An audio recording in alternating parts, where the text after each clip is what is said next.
को होने वाले लाभ को अलग अलग तरीके से अपने अपने क्षेत्र के हिसाब से हमारे सांसद, हमारे दिल्ली सरकार के मंत्री आपको लगातार 2 दिन से बता रहे हैं।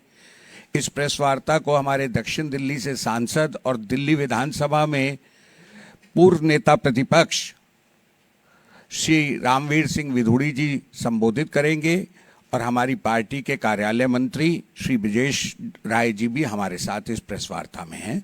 मैं माननीय रामवीर जी से अनुरोध करूंगा कि वह अपनी बात रखें।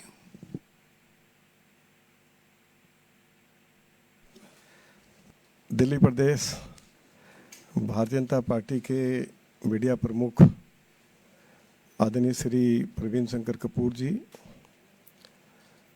हमारे कार्यालय मंत्री श्री ब्रजेश राय जी, मीडिया के सभी सम्मानित भाई और बहनों, मैं सबसे पहले भारत के यशस्वी प्रधानमंत्री श्री नरेंद्र मोदी जी के प्रति और भारत की वित्त मंत्री श्रीमती निर्मला सीतारमण जी के प्रति बहुत बहुत आभार व्यक्त करना चाहता हूं कि इस बार उन्होंने जो बजट पेश किया है, इस बजट में दिल्ली की चिंता की गई है। दिल्ली को अरविंद केजरीवाल जी की सरकार ने दुनिया की सबसे ज़्यादा प्रदूषित राजधानी भी बनाया। उनके समय में हमारा पब्लिक ट्रांसपोर्ट सिस्टम पूरी तरह से कोलैप्स हो गया था, बर्बाद हो गया था। डीटीसी के लिए उनके 11 साल के शासन में कभी कोई नई बस नहीं खरीदी गई। दिल्ली में कोई फ्लाईओवर, या ये कहा जाता था कि हम लंदन और पेरिस वाली सड़कें दिल्ली वासियों को उपलब्ध कराएंगे, तो दिल्ली की सड़कों की हालत भी बहुत खराब थी। केंद्र सरकार ने आम बजट में दिल्ली के परिवहन, पीने का पानी, स्वास्थ्य, प्रदूषण है वह बेहतर हो सके और विशेष तौर पर इसका फायदा दिल्ली देहात को और मेरे लोकसभा क्षेत्र को तो बहुत मिलेगा। मुझे आपको जानकारी देते हुए अच्छा लग रहा है कि लगभग 3500 करोड़ रुपया वसंत कुंज से लेकर और शिव मूर्ति तक 5 किलोमीटर लंबी टनल बनाई जाएगी, जिसके ऊपर 3500 करोड़ रुपया खर्च किया जाएगा। इसके साथ साथ ऑल इंडिया मेडिकल इंस्टीट्यूट से महिपालपुर तक एलिवेटेड रोड बनाई जाएगी। इसके ऊपर लगभग 5000 करोड़ रुपया खर्च होगा। और आप सभी लोग जब ऑल इंडिया मेडिकल इंस्टीट्यूट से ये जो अरविंदो मार्ग है कुतुब मीनार तक जाते हैं, महिपालपुर की तरफ जाते हैं, तो भयंकर जो ट्रैफिक की जो व्यवस्था है उसमें आपको बहुत ज़्यादा मुश्किल का सामना करना पड़ता है। तो उसके लिए 5000 करोड़ रुपया है। कालिंदी कुंज चौक से आपका कभी नोएडा की तरफ आना जाना अगर होता है तो वहाँ भी ट्रैफिक की जो व्यवस्था है वो बहुत ख़राब है। घंटों घंटों लोग बेचारे ट्रैफिक जाम में फंसे रहते हैं। तो कालिंदी कुंज पर इंटरचेंज बनाने के लिए 500 करोड़ रुपया खर्च किया जाएगा। पंजाबी बाग से ये जो हमारा टिकरा बॉर्डर है उसके ये 18.5 किलोमीटर लंबा, इसके ऊपर लगभग 1504 करोड़ रुपया। आश्रम से लेके बदरपुर तक जो मथुरा रोड है, आपको मालूम है कि ट्रैफिक की व्यवस्था कैसी है, उसको ठीक करने के लिए, मथुरा रोड को वाइडन करने के लिए, रेड लाइट्स को समाप्त करने के लिए, जहाँ जहाँ रेड लाइट्स है वहाँ फ्लाईओवर बनाए जाएंगे, जहाँ आवश्यकता होगी वहाँ अंडरपास बनाए जाएंगे। तो उसके लिए भी ये लगभग 7.5 किलोमीटर लंबा ये स्ट्रेच है, इसके लिए भी 513 करोड़ रुपया दिए गए हैं। अब मेहरौली से लेके, आपने मेहरौली गुड़गांव रोड देखी होगी, उसकी स्थिति क्या है। अब ये क्योंकि सब दिल्ली देहात के साथ ये जुड़ा हुआ, ये हमारा मेहरौली गुड़गांव रोड है, तो मेहरौली गुड़गांव रोड पर रेड लाइट समाप्त की जाए, वहाँ भी फ्लाईओवर्स बनाए जाए, अंडरपास बनाए जाए। तो उसके लिए भी लगभग 1461 करोड़ रुपया दिया गया है। तो कुल मिलाकर यूआर टू डाक उसमें 4000 करोड़ रुपया, यूआर टू दिल्ली देहरादून उसके ऊपर 3350 करोड़ रुपया, और UR connectivity Delhi Dehradun till Noida इसके ऊपर भी 7500 करोड़ रुपया दिया गया है। तो मेरा ये मानना है कि ये कुल जो राशि है वो 27,328 करोड़ रुपया है, और इससे दिल्ली की ट्रैफिक व्यवस्था ठीक होगी, और सबसे ज़्यादा इसका फ़ायदा दिल्ली देहात को होगा। ये जानकारी मैं आपको देना चाहता हूँ। इसके साथ साथ मैं बहुत आभारी हूँ हमारे वित्त मंत्री जी का भी और रेल मंत्रालय का, कि उन्होंने इस बार 2711 करोड़ रुपया दिल्ली में रेलवे को उपलब्ध कराया है।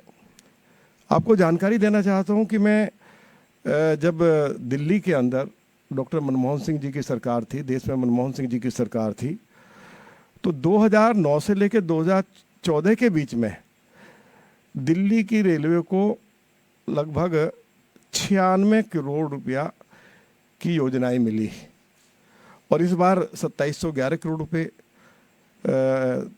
हमारी सरकार ने रेलवे की स्थिति को बेहतर करने के लिए दिए हैं। इस समय दिल्ली में लगभग 8,976 करोड़ रुपए की जो रेलवे की योजनाएं चल रही है, उनके बारे में भी मैं थोड़ी सी जानकारी देना चाहता हूं। दिल्ली में 14 वंदे मातरम ट्रेन और 8 अमृत भारत ट्रेन चल रही हैं।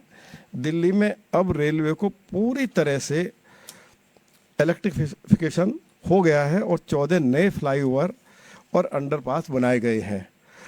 ये जो हमारी रीजनल रेल ट्रांजिट सिस्टम को इस बार 2200 करोड़ रुपया दिल्ली अलवर लाइन पर जो काम शुरू होगा उसके लिए दिया गया है, और देश भर में मेट्रो के विस्तार के लिए वैसे 28,695 करोड़ रुपया दिया है।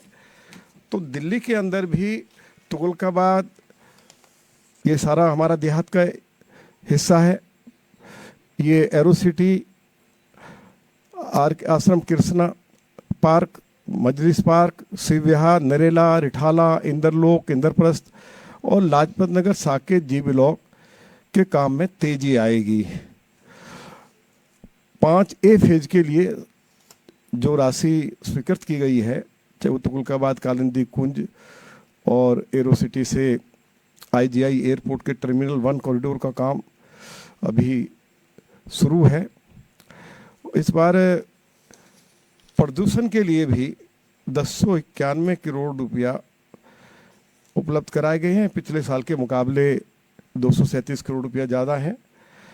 केंद्र सरकार ने जो हमारे केंद्र सरकार की हॉस्पिटल्स हैं उनके लिए भी इस बार 262 करोड़ रुपया पहले से ज़्यादा उपलब्ध कराए गए हैं। 5500 करोड़ रुपया इस बार दिया गया है, चाहे वो हमारा एम्स हो, सफदरजंग हॉस्पिटल हो, लेडी हार्डिंग हो, कलावती सरन हो, इन सभी में पहले से ज़्यादा बजट दिया गया है।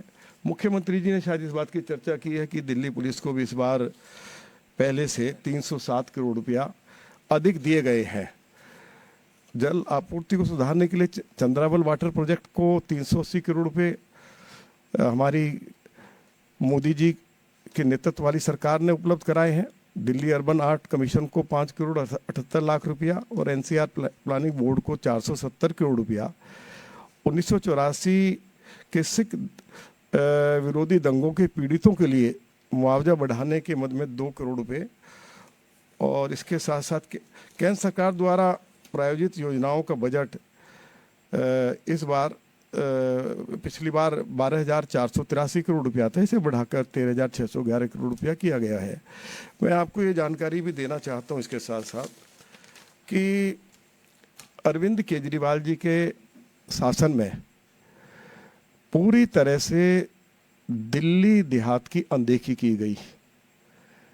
दिल्ली के गांवों में विकास के कार्य बंद थे। मुझे इस बात की खुशी है कि जब लोकसभा का चुनाव हम लोग जीते तो भारत के गृह मंत्री श्री अमित शाह जी ने दिल्ली के गांवों के विकास के लिए लगभग 1500 करोड़ रुपए उपलब्ध कराए। डीडीए को आदेश दिया गया कि दिल्ली के गांवों में जो विकास के कार्य बंद किए पड़े हुए हैं उनको शुरू किया जाए। 960 करोड़ रुपए की पहली किस्त दी गई और उस 960 करोड़ रुपए में अनेकों हमारे बरात घर बनाए गए, नए नए पार्क विकसित किए गए, डिस्पेंसरीज बनाई गई, सड़कें बनाई गई, ड्रेनेज व्यवस्था को ठीक किया गया, जहां सीवरेज व्यवस्था बिल्कुल एकदम चौपट हो गई थी उसको भी ठीक किया गया। और इस बार भी जो बाकी राशि बच गई थी लगभग 540 करोड़ रुपया, वह राशि भी दिल्ली के गांवों के विकास के लिए मिली है। वैसे तो दिल्ली में दिल्ली के मुख्यमंत्री श्रीमती रेखा गुप्ता जी के नेतृत्व में दिल्ली के गांवों के विकास के लिए लगभग 2000 करोड़ रुपया उपलब्ध कराया गया है। और मैं ये कह सकता हूँ कि मेरा क्योंकि एक लंबा राजनीतिक जीवन है, 1993 से मैं दिल्ली विधानसभा में रहा हूँ, तो दिल्ली के गांवों के लिए इतनी बड़ी धनराशि कि लगभग 540 करोड़ रुपया हमें केंद्र सरकार की ओर से मिल जाए और 2000 करोड़ रुपए श्रीमती रेखा गुप्ता जी की नेतृत्व वाली सरकार ने दिल्ली के गांवों के डेवलपमेंट के लिए उपलब्ध कराए हैं। तो ये जानकारी भी मैं आपको देना चाहता हूँ। मेरा ये मानना है कि सरकार ने इस बात पर जोर दिया है, चाहे हमारी केंद्र की सरकार हो चाहे दिल्ली की सरकार हो, कि दिल्ली बहुत ज़्यादा प्रदूषित जो हो गई है, दिल्ली को कैसे प्रदूषण से मुक्ति मिले। तो दिल्ली के अंदर नई नई सड़कें बनाई जाएंगी, हाईवेज बनाए जाएंगे, फ्लाईओवर्स बनाए जाएंगे, आपके अंडरपास बनाए जाएंगे, तो उसकी अच्छे से व्यवस्था की है। और जैसे मैंने आपको बताया कि लगभग 27,000 करोड़ रुपया उसके लिए हमारी केंद्र सरकार ने दिल्ली के लिए उपलब्ध कराया है। मोदी जी की सरकार ने विधानसभा के चुनाव से पहले भी और विधानसभा के चुनाव के बाद लगभग 1300 इलेक्ट्रिक बसें डीटीसी को उपलब्ध कराई है। इस बार 4000 और नई इलेक्ट्रिक बसें चलाने की जो व्यवस्था है वो उसकी चर्चा जो हमारा बजट है उसमें की गई है। और मुझे लगता है कि दिल्ली को भी उन 4000 इलेक्ट्रिक बसों में से जो बड़ी संख्या है वो दिल्ली के लोगों को के लिए उपलब्ध कराई जाएगी। उसके लिए भी हम प्रधानमंत्री जी के प्रति बहुत बहुत आभार व्यक्त करना चाहते हैं। और रेलवे ने जो इतनी बड़ी धनराशि इस बार भी दी है, इससे पिछली बार भी दी, उसके लिए भी हम मोदी जी के प्रति आभार व्यक्त करना चाहते हैं। और आप जाके देखेंगे पालम की तरफ लंबे समय से लोगों की मांग चली आ रही थी कि रेलवे के 2 अंडरपास बनाए जाएं, अब उनके लिए भी बजट उपलब्ध कराया गया है। तो दिल्ली देहात के ये 2 बड़े हमारे ऐसे पॉइंट्स थे जहां बड़ा भारी ट्रैफिक जाम रहता था, वहां अंडरपास बनाने की आवश्यकता थी, तो उनको भी मंजूरी दी गई है। इसका लाभ दिल्ली देहात को होगा।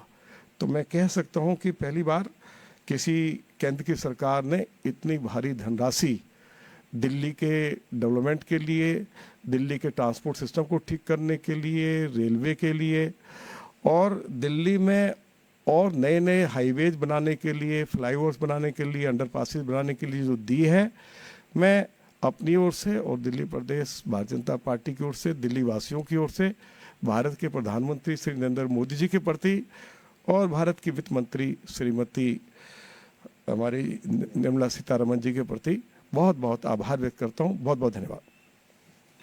आपके कोई प्रश्न?